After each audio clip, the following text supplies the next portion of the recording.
time. Come on, je fais ça.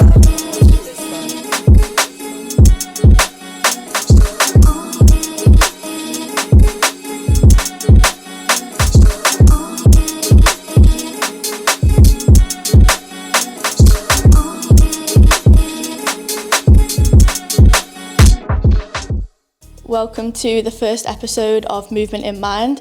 I'm Emily and we've got Lentes, the podcast vet himself. So can you just start by telling me a bit about yourself, like your background in dance? Yeah, so I started dancing around 2007, I think. Just doing classes for fun. It wasn't really anything professional, and then kind of just got pulled down the rabbit hole of dance. Like I met friends and then met friends and then met friends and kept getting deeper into the scene, and then eventually ended up doing it more professionally. Kind of later on, maybe 7-8 years after I started dancing, I started doing kind of photography, video, and then after that started podcasting, just kind of because I thought it'd be fun. And then it all kind of later on tied into what is now the Capsule of like bringing all the things together, the dance, the photography, the video, the podcasting. But it kind of happened in stages and then I tied it all together at the end. Right. So that's kind of a brief history. Yeah, so you said you got into photography, videography a little bit after you started dance. Yeah. How did you fall into that specifically, and like what's the origin story of the Capsule? I had a dance crew, well, I was in one and we were like doing freestyles and battles and stuff like that, and it was just like when YouTube started getting bigger and Insta started doing video and stuff like that, it was like we wanted to... Was this back in like 20... Yeah, I don't know exactly when, like maybe 2010, 11, 12, it started to like, YouTube started to become more popular by then. And then, you know, it was like we got a friend to film us like once or twice, and it was like in those days they're charging us like 150 quid or something, which is like nothing now. Yeah. Just to film like a little freestyle video, and I was like a base level like Canon is like 500 quid or something. So I was like, if we do this 4 times, I might as well buy myself a camera, just learn to do it myself, you know. So I was just like, I never thought I'd do it for other people. I was like, I'm just going to buy this camera with like my Christmas money or something. Yeah. And then I'm going to just film and take pictures of us, and then we don't have to pay anyone to do it. Like, I might as well just spend the time to learn. You asked about the origin story of the Capsule. So the way that came about was basically, I started the podcast just because it was, well, the actual story is I went to see, you know, the Hundreds, the brand. There's a brand from LA called the Hundreds. Right.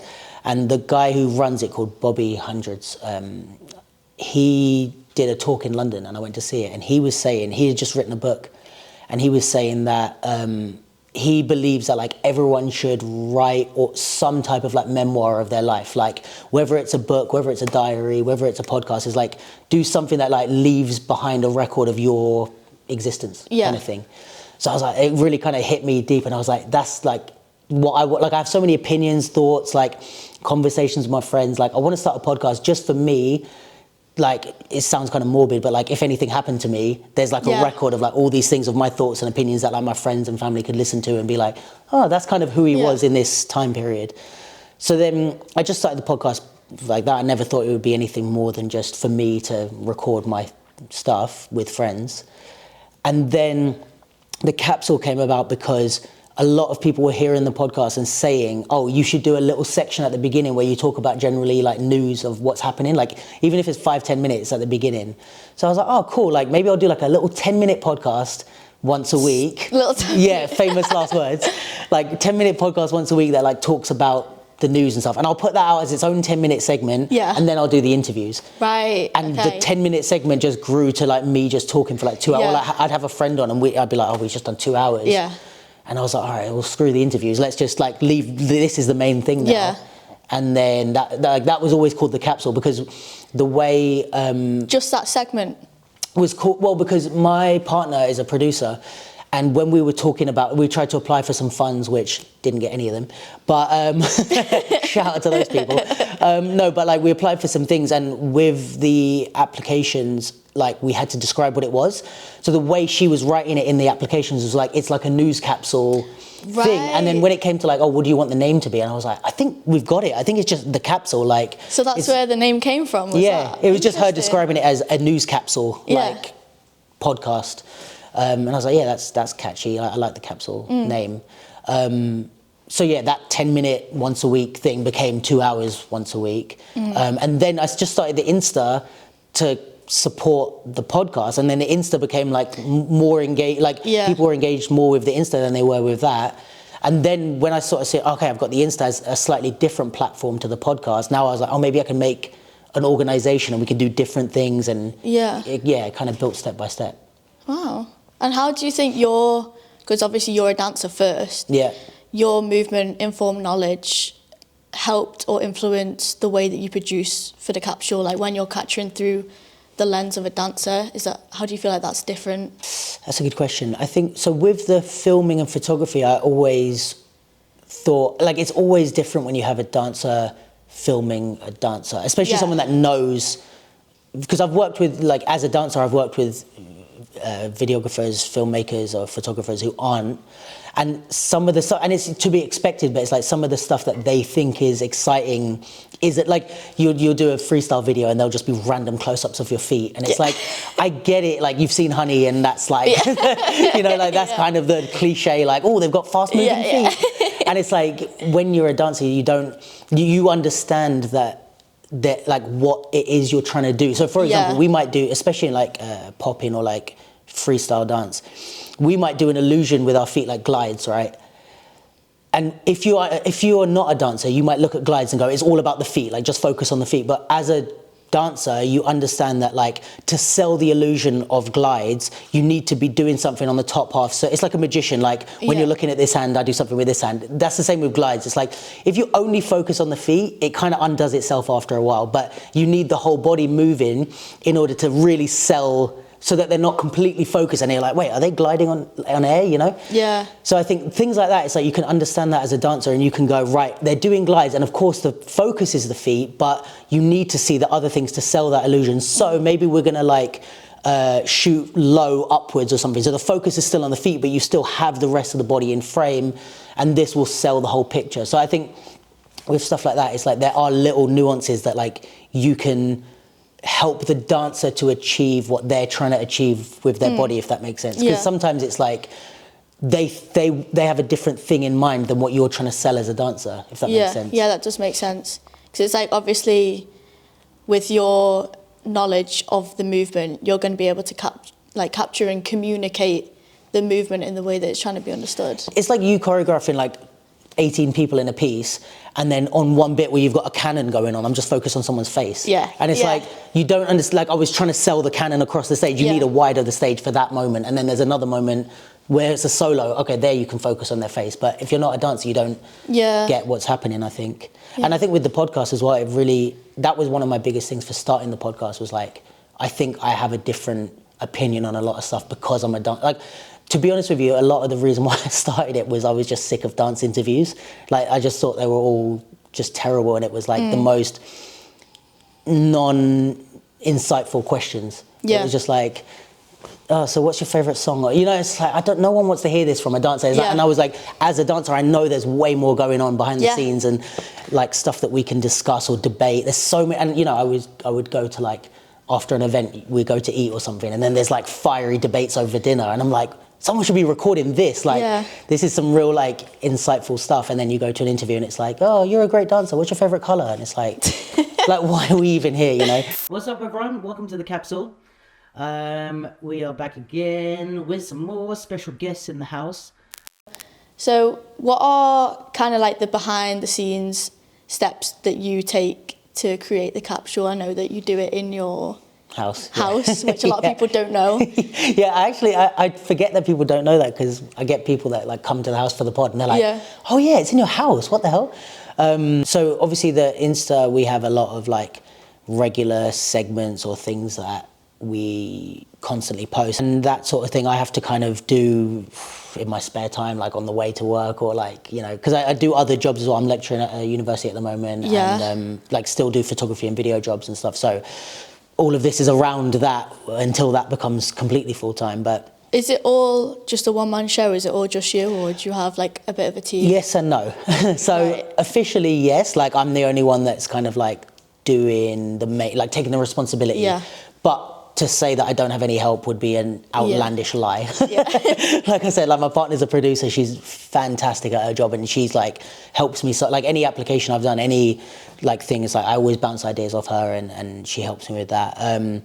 I have Sophia, who originally was like a mentee of mine, like when she first started, and I kind of taught her about filming and stuff, and then she ended up helping me so much with like doing a million things. Like she did social media for us, she did so many like shoots for me, she's like gone to battles and covered it when I was busy.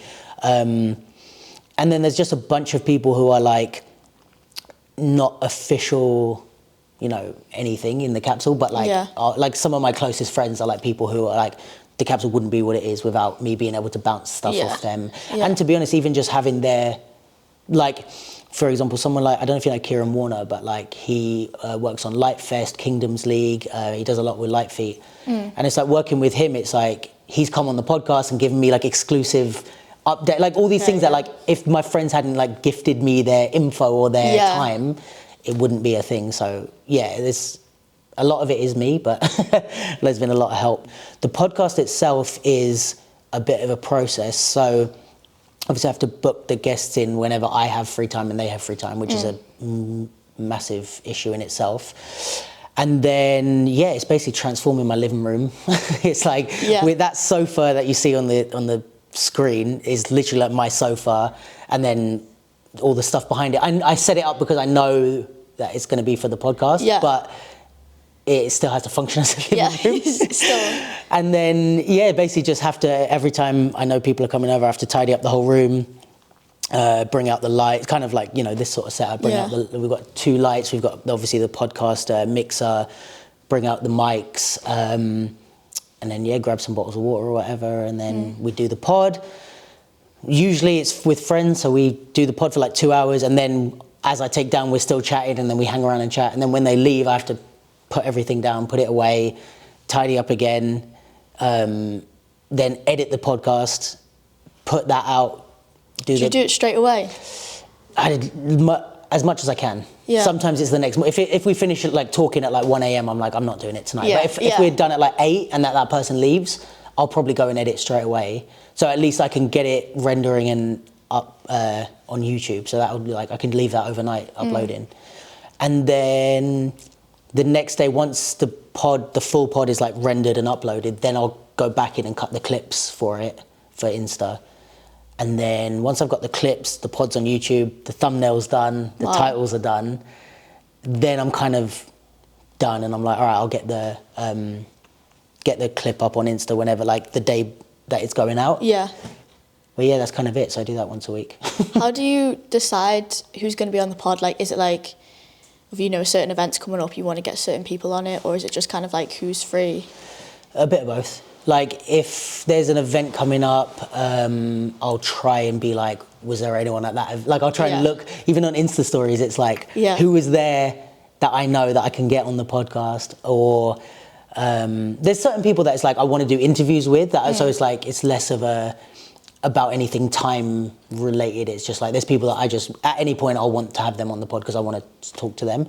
But other times if it's like people that are like reoccurring guests or like friends, it's like if I know someone was at an event, I'm like, oh, how was the event? Also, are you free this week for a pod? And then if they say, if it's like I'm really like I want to talk about that event and I wasn't there especially, then I'll be like, I'll try and get like whichever day you're free, I'll make myself free because I need to get that topic on the pod and I can't talk about it. Because if I was at the event, it doesn't matter really who I have. It could be any of my friends and I can just tell them about it. So like, how was it? But save it for the pod. But it's, sometimes I just text them to get like gauge of, because if they're like, oh, it was horrible, then I'm like, oh yeah, come on, let's go, like, that's a juicy topic. You got to come on the pod. But if they were like, yeah, it was okay, it's like, all right, you don't have too much of a strong opinion. That's like the secret of podcasting is just strong opinions, even if you're wrong. Definitely, get that clickbait. Exactly. It's just like you just have to have an opinion on something. So how important do you think publications are for dance in the dance community? I think really important. Like I think it's the same with it, not just dance, but like any culture, subculture, anything basically. We need these specialist publications or whatever to kind of shine light on what we do, like from people that are in it and know it. Obviously you have like big media or like, you know, TV, like BBC News or whatever. It's like they're never going to specify on any one subculture unless it becomes like the talk of the day or something. So it's like these kind of smaller niche specialist things are so important for like building, not only like shedding light on the stuff that's happening, but also like building an infrastructure. A really big inspiration of the Capsule was like skate magazines and skate shops. As far as I've never been like heavy into like skating culture, I'm like a casual, I like to watch it from the outside. But it's like, that seems to be like the center of their infrastructure. Like from all the stuff I've watched is like in LA back in the whenever, 80s or whatever, you don't have Insta, you don't know where people are skating, but you go and hang out at the skate shop and like people will pass through and then you meet people and then you go and like, go skate at the new spot or whatever, right? Yeah. Or the skate magazines is like, oh, who's the new up and coming skaters? It's like you buy Thrasher magazine and you find out, or you buy one of the skate magazines that really like it. These people are like specialists and they go and do the research and you just buy it and you're like, I can tap into the culture and I live in New York now, or like, or I live in this place, and that's how like culture spreads. Is like you need this type of an infrastructure for people to gravitate to and then find the culture without it being something that's completely removing the culture. It's like it's like almost being like a tour guide or like a safari guide of like, all right, that's over there, go have fun. Like not removing them from their elements, if that makes sense. And I think that's what I always wanted to do with the Capsule, is like create the skate magazine or the skate shop, the digital version, you know, with dance. And it's like, okay, you can come here, you can meet people, you can like come here, you know, digitally, but like you can meet people, you can find out who's who, you can see what's going on or whatever.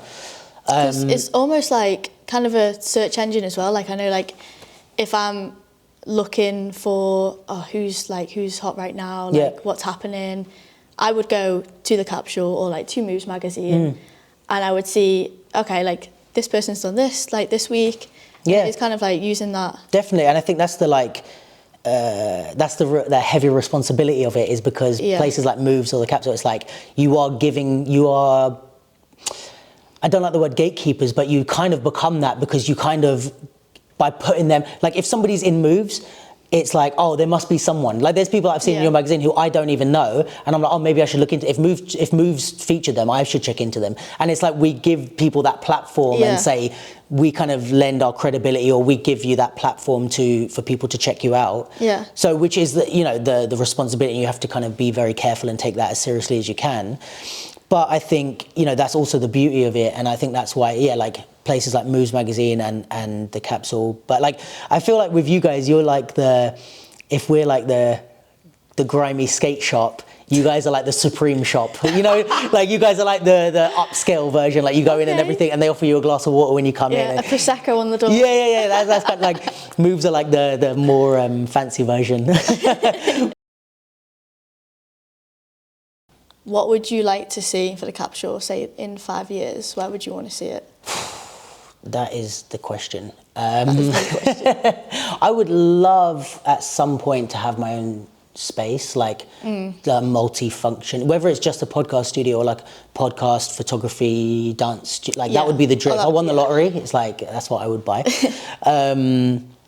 So I think that's like always going to be the end goal, is to like, especially in London, it's like that's such a dream to have property, it's like, because it's so hard. But so I think definitely that, but also just I really want to build a team and make the Capsule a bit more mobile, because right now it's like, if I'm busy, we can't cover that event. It's literally just that. It's like unless it's like, paid or whatever, it's very hard to like bring people in. And I think, say with the journalistic side of the Capsule, I still want to be mobile enough that I could send people to small events that don't have the budget to pay us. Like some events will hire us to come and cover it, and we do like a media partnership with them, which is great. But I never want to lose that element of, there's like a new small event that's come up and I'm like, that's what we're here for, is we will come to your event for free and cover it and shed light on your event and do it in a professional way. without you needing to pay us. But in order for that to happen, I have to make income in other ways in order to be able to pay people to go to it. Because right now what I do is like, if I'm free, I'll just show up to an event and cover it. But if I'm busy, then that event doesn't get anything. So what I'd love to have is a team and then income in, which is, I'm working on, but like in other creative ways, even like, you know, stuff through monetizing YouTube or doing other jobs or more having a corporate income to then be able to pay people to support the people in the community and being like, right, I'm busy, but Sophia, here's some money, go cover this new event that is their first time ever doing something, make them look really good so then they can get funding for the next time, you know? And it's like, in that way, kind of like making money to support the community would be the dream, is like to have that as a sustainable running thing that I'm like, right, I'm making money, I'm making a salary, I can pay people and I can support events without them needing to pay me directly. Like that's kind of the dream. Then I'll sit back and be like, oh, I'm happy. So to round up, where can we find you on Instagram, on YouTube? Drop the It's pretty much all the capsule.ldn. I love the way you're saying that, like the capsule.ldn. Yeah, no, because like, I think some of them are without the dot. I think Twitter, which I never use, so I don't bother following there, is like the capsule LDN. Yeah, I just had it because I was like, I have to be on all the platforms, and I'm like, I'm never going to use Twitter. Also, I feel like the dancing isn't on Twitter. No. I don't know like why. Politics and... Yeah, just angry people. Yeah. But yeah, I mean, we're on TikTok, YouTube, Insta, obviously on like all the podcast platforms like Spotify, Apple, Google, any podcast platform, basically, if you type in the Capsule LDN, you'll find it. But yeah, Insta, the Capsule.ldn, YouTube, the Capsule LDN, I think, yeah. Yeah, I think that's everywhere. Amazing. Well, thank you so much for coming on. It's been great to have a chat. Yeah, thank you for having me. It's like super cool for me. Of course. And catch you guys on the Capsule podcast soon. Yes, yes, you will. Let's have it.